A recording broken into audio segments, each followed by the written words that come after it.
Moi, Eli Lokwa Isangoyi, le chef de file de la structure Jeune Leader du Congo,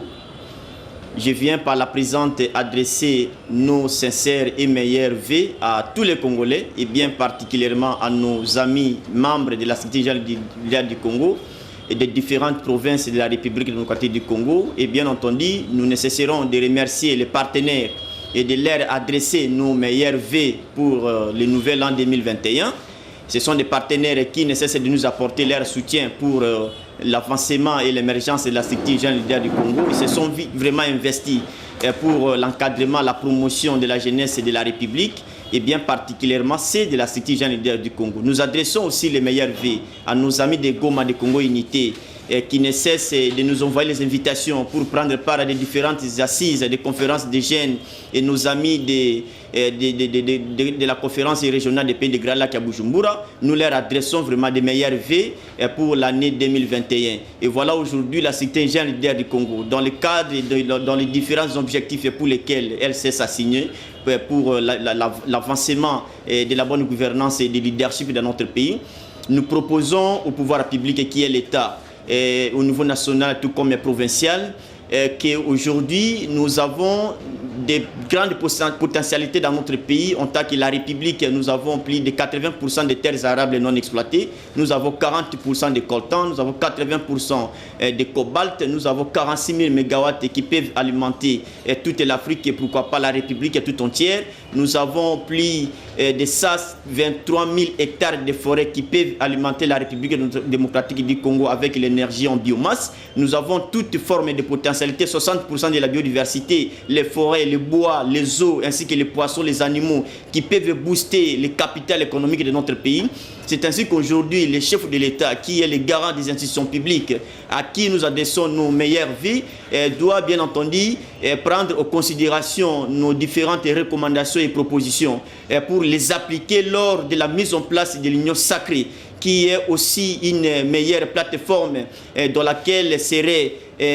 inondé des forces politiques, des partis politiques, des regroupements bien entendu, qui seront déversés dans cette plateforme Union sacrée. Et voilà pourquoi les chefs de l'État, dans cette optique de réflexion que vous avez prise lors des consultations que vous aviez lancées pour la mise en place de l'Union sacrée, Monsieur le Président de la République, regardez les soucis que nous avons pour l'émergence de notre pays. Tous les partis politiques, tous les regroupements politiques, toutes les forces politiques, les forces vives de la nation, les sociétés civiles, les mouvements citoyens, les associations doivent bien entendu être associés dans cette union sacrée de la nation, avec pour mission de réorienter la vision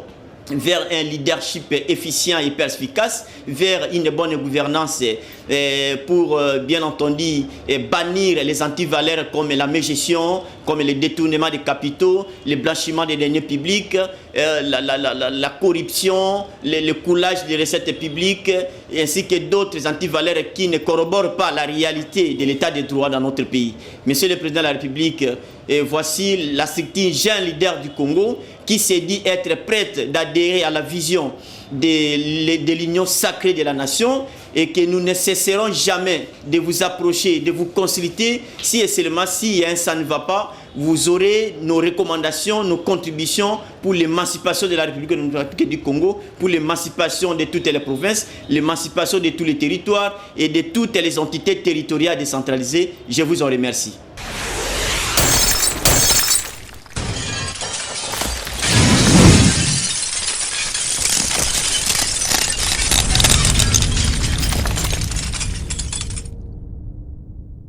Enfin, nous voulons nous acquitter de nos grandes obligations, celles de penser à toutes les victimes qui sont tombées de cette maladie à coronavirus, que nous appelons une bombe virale aujourd'hui pour toute l'humanité. L'humanité tout entière est confrontée de cette pandémie à coronavirus, et bien particulièrement notre pays, la République démocratique du Congo. Il y a des centaines de malades, il y a plusieurs personnes qui sont tombées de cette pathologie. Voilà pourquoi nous demandons à tous les Congolais, à tous les membres de la structure Jeune Leader du Congo, à toute personne de différentes catégories, de respecter les gestes barrières, d'appliquer les principes et l'ordre donné par les chefs de l'État. Par cette décision de couvre-feu qui est aussi une décision qui vient de la Constitution de la République démocratique du Congo et des lois de la République pour mettre de l'ordre dans notre société. C'est ainsi que nous ne cesserons et nous n'oublierons jamais nos partenaires qui ne cessent de nous apporter leur main forte pour la réalisation et la réussite de nos différentes actions, nos différentes activités en termes pédagogiques tout comme scientifiques. En l'occurrence, le gouverneur de province de l'Équateur, son Excellence Bobo Boloko Bolumbu, le gouverneur, son Excellence Jean Bamanissa Saïdi dans la province de Ituri. Et nous n'allons aussi pas oublier le docteur sénateur Guy Luando, le président de la Fondation Ouidal, qui lui aussi également, par l'expression de sa volonté de venir en aide à la jeunesse, qui lui aussi également veut aussi promouvoir la jeunesse pour son émancipation, nous lui adressons nos meilleurs vœux pour le nouvel an 2021. Par le simple fait que lui ne cesse de nous apporter des soutiens, et bien entendu pour la réalisation de nos objectifs et de nos visions. Voilà pourquoi nous n'allons aussi pas, bien entendu, méconnaître les valeurs de nos jeunes de l'Équateur, en l'occurrence